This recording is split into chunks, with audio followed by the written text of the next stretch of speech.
নিয়েছি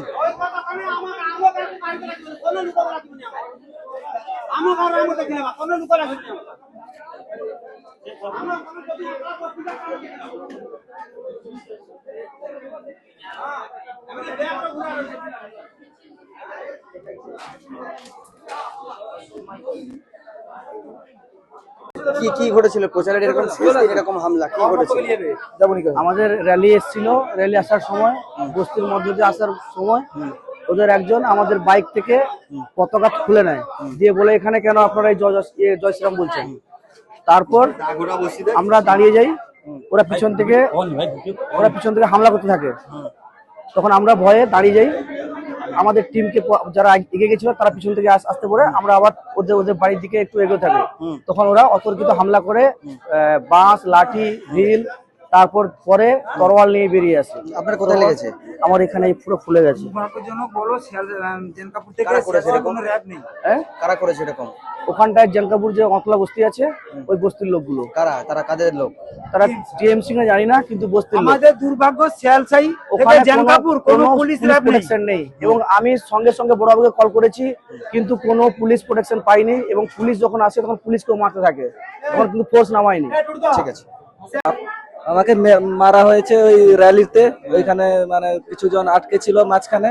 তো আমরা ঘুরে যাই ওদেরকে মানে আনার জন্য, ওইখানে ঘোরার পথেই ওরা হামলা করেছে টিএমসি। আচ্ছা, আপনার কি মাথা ফাটিয়ে দিয়েছে? হ্যাঁ, মাথা ফাটিয়ে দিয়েছে। কতজন ছিল তারা? কতজন ছিল তারা? ছিল মিনিমাম 200 জন ছিল। কারা কারা তারা? তারা মানে মৌলবাদী, যারা টিএমসি সাপোর্টার, মানে মুসলিম কিছু। মানে আপনার কোথায় কোথায় লেগেছে? আমার মাথা ফেটেছে, তারপর পিঠেও লেগেছে হালকা, এই হাতটা এইখানে লেগেছে। আমার শুধু মাথা ফেটেছে। আচ্ছা, ঠিক আছে। কি কি কি কি হয়েছিল? আমরা বাইকে আসছিলাম, পিছনে প্রার্থী আগে যাচ্ছিল। আসার সঙ্গে সঙ্গে ওরা কয়েকজন মুসলিম ছেলে হাতে পতাকা নিয়ে জয় বাংলা বললো। আমরা কেউ কিছু বলিনি, আমরা চলে আসলাম। ওরা কি করলো, অতর্কিত ভাবে প্রথমে পিছনে হামলা করলো। পিছনে হ্যাঁ, এখানে মেরেছে, এখানে পিঠে। ওই অতর্কিত হামলার ফলে কি হলো, যারা পিছনে ছিল তারা ছুটে পালিয়ে যায় জেনকাপুরের দিকে। তখন ওরা আবার সামনে বাঁশগিরির দিকে অ্যাটাক করে, যারা মাঝখানে ছিল তাদেরকে প্রচুর মারে। আমাদের এখানে পাশের গ্রামে রেমুর একটা ছেলে, তাকে আমি যখন বাঁচাতে যাই তখন আমাকে মারে, আর আমার বাইকটা পুড়িয়ে দিয়েছে আগুন জ্বালিয়ে। আপনার বাইক পুড়িয়ে দিয়েছে? হ্যাঁ, আমার বাইক পুড়িয়ে দিয়েছে।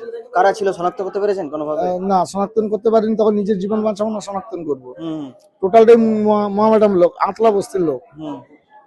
তারা কি তৃণমূলের সমর্থক ছিল? তারা টোটালটাই তৃণমূলের সমর্থক। ওরা হাতে টিএমসির পতাকা নিয়ে সামনে রাস্তার সামনে একদম মানে ঘিরে দিয়েছে। তো ঘিরে দেওয়ার পরে যখন আমরা আসছিলাম, আমাদের পিছনে পতাকাগুলো মারা ছিল, যে বল জয় জয় বাংলা বল, নয়তো এই কথা বলে সব পতাকা সব ছিঁড়ে ফেলে দিচ্ছে। আপনাকে কি মেরেছে? মেরেছে, প্রচন্ড মেরেছে। এখানে মেরেছে, পা ভেঙে গেছে আপনার? এখানে মেরেছে, হাত ফাটিয়ে দিয়েছে সবগুলো। তৃণমূলের লোক? ওরা আগে থেকে প্ল্যানিং করা ছিল। কাদের লোক ছিল এগুলো? ওরা সব টিএমসির লোক ছিল, আগে থেকে প্ল্যানিং করা ছিল। সব সামনে মহিলাদেরকে সামনে রেখেছে যাতে ওনাদেরকে কিছু না বলা হয়। ঠিক আছে, ওরা জানে যে ভালো করে যে আমরা মহিলাদেরকে গায়ে হাত দেবো না, তার জন্য ইট, রড, বড় বড় লাঠি এগুলা নিয়ে সব বেরিয়ে সবগুলো। আপনাকেও মেরেছে? আমাদেরও মেরেছে। আমরা তাদের হাতে পায়ে ধরে নিয়েছি যে দাদা আমাকে ছেড়ে দিন। ওনারা আমাদেরকে কি করলো, ফার্স্ট বলো আসুন আপনাদেরকে আমরা বের করে দিব। তো আমরা অলরেডি ওদের ভরসা আমরা এগিয়ে যাই। ওখানে আমরা দেখি আমাদেরকে ঘিরে নিয়ে একবারে আমাদের উপর পুরো বাঁশ, লাঠি, ইট, গালে থাপ্পড়, চটচাপ্পড় লাগাতে শুরু করে। আপনার কোথায় মেরেছে? আর পিঠে খুব মেরেছে, খুব যন্ত্রণা করছে পিঠে, কানপাটায়ও মেরেছে খুব। না, ওদের কাছে আমরা জোর অনুরোধ করছি, দেখুন রাজনীতিক দল যে যার প্রচার করতেই পারে, কোনো কথা কোনো শুনছে না। বলছে তোমরা জয় শ্রীরাম বলে যাবে কেন রাস্তা দিয়ে? এই আমাদেরকে ঘিরে, সেখানে প্রায় 50 জন ছিলাম। আমার সামনে একজনকে মারলে, আমার রাস্তার উপর পড়ে আছেন এখনো মনে হয়। এবার আমরা যা করে সেখানে পড়ে গিয়েও আমরা দৌড়ে দৌড়ে পালিয়ে এসেছি, আমাদের জীবনটা বাঁচিয়ে নিই। কতজন ইনজিয়ার্ড হয়েছে? 300 জন। আপনারা বিজেপির কর্মী ছিলেন? হ্যাঁ স্যার। তৃণমূলের কর্মীরা মেরেছে? তৃণমূলের কর্মী পতাকা হাতে নিয়ে বাঁশ, সুটান আর ইট নিয়ে তারা সব রেডি ছিল, বাইরে থেকে লোক গুন্ডা বাহিনী এনে রেখেছিল, পরিকল্পনা ম্যাপে কাজ করেছে তৃণমূলের নেতৃত্বে। পরিকল্পনা। কোনো নিহতর ঘটনা আছে এরকম? নিহত তো প্রচুর একজন অবস্থায় আছে, একজন নিহত অবস্থায় আছে, নিয়ে চালান করা হয়েছে, বাঁচবে কিনা এখনো খবর কিছু আছে। এই হসপিটাল থেকে ট্রান্সফার করে হ্যাঁ দিয়েছে? হ্যাঁ হ্যাঁ স্যার, জলেশ্বর ট্রান্সফার করে দিয়েছে। ট্রান্সফার বলতে এখন মনে হয় 8 জন মতন ট্রান্সফার করা হয়ে গেছে।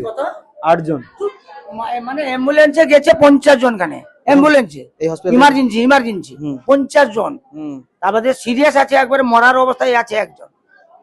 ঠিক আছে। আমাকে মারা হয়েছে ওই র্যালিতে, ওইখানে মানে কিছু জন আটকে ছিল মাঝখানে, তো আমরা ঘুরে যাই ওদেরকে মানে আনার জন্য, ওইখানে ঘোরার পথেই ওরা হামলা করেছে টিএমসি। আচ্ছা, আপনার কি মাথা ফাটিয়ে দিয়েছে? হ্যাঁ, মাথা ফাটিয়ে দিয়েছে। কতজন ছিল তারা? কতজন ছিল? তারা ছিল মিনিমাম 200 জন ছিল। কারা কারা তারা? তারা মানে মৌলবাদী, যারা টিএমসি সাপোর্টার, মানে মুসলিম কিছু মানে। আপনার কোথায় কোথায় লেগেছে? আমার মাথা ফেটেছে, তারপর পিঠেও লেগেছে হালকা, এই হাতটা এইখানে লেগেছে, আমার শুধু মাথা ফেটেছে। আচ্ছা, ঠিক আছে। এসেছি আজকে, আমার ভাগ্য ভালো। দাদা, কি কি ঘটেছে আজকে? কি ঘটেছে? ঘটেছে মানে আমাদের পার্টির একটা মেগা র্যালি ছিল, তো ফোর্সটা আমাদের প্রথম দেখলাম আমাদের জাহালদা থেকে, যেটা আমরা তুর্কা পর্যন্ত ফোর্সটা ছিল, কিন্তু আমরা এখানে আইসি কে বা আমার লিস্ট জানানো পর্যন্ত যে এখানে আমাদের যে আতলা বস্তিটা, ওটা হচ্ছে অ্যাকচুয়ালি সেন্সিটিভ বস্তি। বিগত দিনে নির্বাচনে আমরা দেখেছি এখানে প্রতিবারে শাসক দল অ্যাটাক করে, তো জানা সত্ত্বেও সেখানে কোনো ফোর্স নেই। এখানে আমাদের প্রায় 50 জন মতো কর্মীকে এবং আরো কেউ মানে অত্যাচার করেছে, 100-র উপরে বললে আমি ছিলাম, আমার উপরে অ্যাটাক হয়েছে। আচ্ছা, এবারে আমরা যখন ফোর্স গেল, আমাদের একজন কর্মীকে নিয়ে ওরা নৃশংসভাবে মারধর করে। মারধর করার পরে আমরা যখন বেরিয়ে আসি, আমাদের যে সমস্ত মানে কার্যকর্তা যাদের গাড়ি ছিল, ওদের গাড়ি ওরা আগুন জ্বালাচ্ছে, কারো গাড়ি ভেঙে ভাঙচুর করে উড়িয়ে দিচ্ছে। মানে ওরা প্রতিটা জায়গায় ব্লকেজ করে আমাদের মানে আমাদের যে র্যালি বলুন বা আমাদের কর্মীদের মারার জন্য প্রস্তুত ছিল। কারা ছিল শনাক্ত করতে পেরেছেন? শাসক দল, শাসক দল। শাসক দলের হারমাত বলে চলে, যে এখানকার জেহাদি গোষ্ঠী বললেই চলে। আচ্ছা, জেহাদি গোষ্ঠী এক প্রকার, মানে আমার কথা বললে চলে, মানে এরকম আমাদের পশ্চিমবাংলায় তো ওদের ভোটার লিস্টেও নাম নেই ওদের। ওরা এখানে এখানে যে প্রার্থী হয়েছেন শাসক দলের মানিক বাবু ইন্ধনের কাজটা হয়েছে, আমি তো বলবো পার্টিকুলার 5 জন লোক। আপনাকেও মেরেছে? দেখুন হাতে দেখুন, হাত দেখুন। কারা ছিল?